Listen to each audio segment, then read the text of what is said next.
बिस्मिल्लाहिर्रहमानिर्रहीम।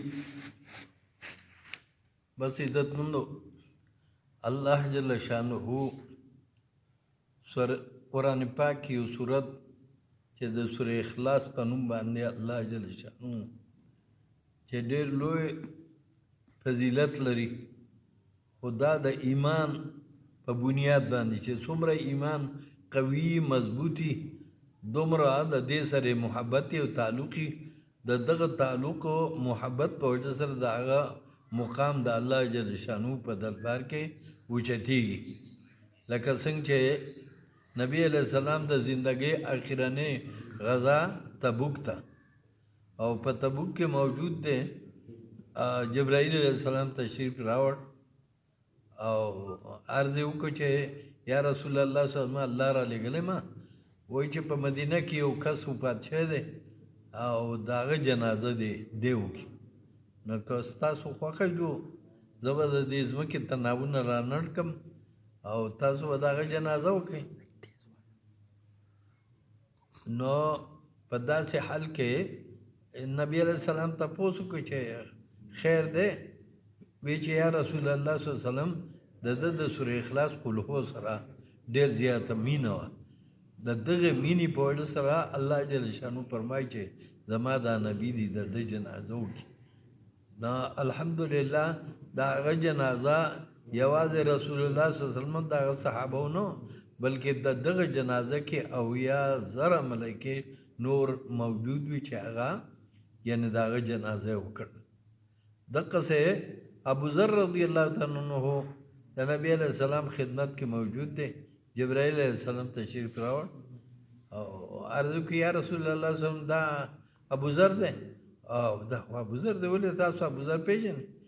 موږ نه د اسمانونو دا مخلوق داسې پیژني چې داسې تاسو نه پیژنئ. دا څه وجه ده؟ وایي چې د کې دوه صفتونه دي، یو د ده د قل هو سوره اخلاص سره مینه ده، دویم په ده کې عاجزي ده. دقسې چې کوم مسلمان روزانه دا 200 پیرې سوره اخلاص قل هو الله احد الله الصمد لم یلد ولم یولد ولم یکن له کفوا احد دا 200 پیرې لولي ځکه چې پلار نیکنه موږ ته دا راغله خو موږ تر اوسه پورې هغه یو قل هو قدر موږ نه ده. موږ وایو قل هو الله احد، نه دا قل هو الله احد نه ده بلکې قل هو الله احد الله الصمد لم یلد ولم یولد. لم یلد ولم یولد به نه وایو، لم یلد ولم یولد ولم یکن له کفوا احد. ولم یکن له کفوا احد دا به نه وایو بلکې ولم یکن له کفوا احد.